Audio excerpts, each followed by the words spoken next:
देसी परिवारों में बच्चे कभी बड़े नहीं होने वाले। एडल्ट बच्चों को बिल्कुल छोटे बच्चों की तरह ट्रीट किया जाता है। आप 30 के हो जाएं, 40 के हो जाएं या 50 के हो जाएं, जब घर जाएंगे तो आपको 5 साल की ही आपकी उम्र मानी जाएगी। आपको क्या खाना है, कब सोना है, क्या डिसीजन लेना है, किससे मिलना है, ये सब आपको बताया ही जाएगा। और अगर क्वेश्चन करेंगे तो जवाब ये मिलेगा कि भैया तुम्हारी भलाई के लिए बोल रहे हैं, तुम्हारी केयर करते हैं, तभी तो इस बारे में बात कर रहे हैं। सच तो ये है कि बहुत सारी देसी फैमिलीज में केयर के नाम पे सिर्फ कंट्रोल होता है, किसी गलत नियत से नहीं होता है।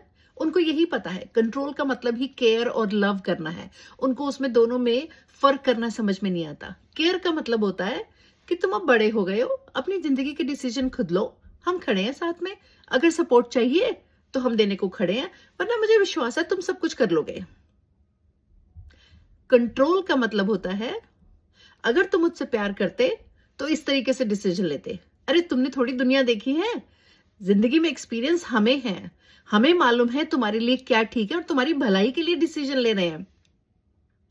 और अगर तुम ऐसा करोगे तो लोग क्या कहेंगे?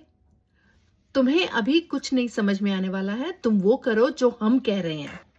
प्यार तो सभी करते हैं, लेकिन प्यार में इतना डर छुपा हुआ है, हर डिसीजन सिर्फ डर के ऊपर लेकर जाता है। कभी तो डर है सोसाइटी का, कभी है जजमेंट का, और कभी है अथॉरिटी का, कंट्रोल का, कि अगर नहीं दिखाया, कंट्रोल नहीं करा, मेरे बच्चे हाथ से निकल गए तो हम क्या करेंगे। इस बात का सबसे बड़ी प्रॉब्लम है।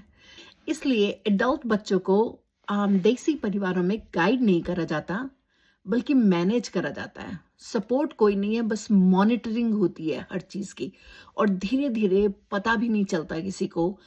इन एडल्ट बच्चों का खुद पे से कॉन्फिडेंस खत्म हो जाता है और जिंदगी के लिए कोई भी डिसीजन लेना उनके लिए नामुमकिन हो जाता है, क्योंकि कभी ट्रेनिंग ही नहीं मिली कि अपनी लाइफ के डिसीजन खुद से कैसे लेने हैं बिना माँ बाप से पूछे।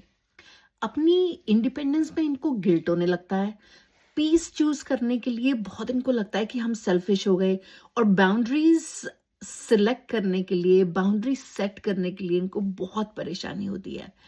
पर एक जो बात बहुत सच है कि इंडिपेंडेंट और स्ट्रॉन्ग बच्चों को रेज करना is not a form of disrespect. यही एक ग्रोथ है कि बच्चों को इस तरीके से रेस किया जाए कि वो खुद अपने डिसीजन अपने लिए, अपने परिवार के लिए वो खुद ले सके खड़े होके, ना कि हर वक्त पे वो माँ बाप के ऊपर डिपेंडेंट रहें कि अगला स्टेप क्या उठाना है।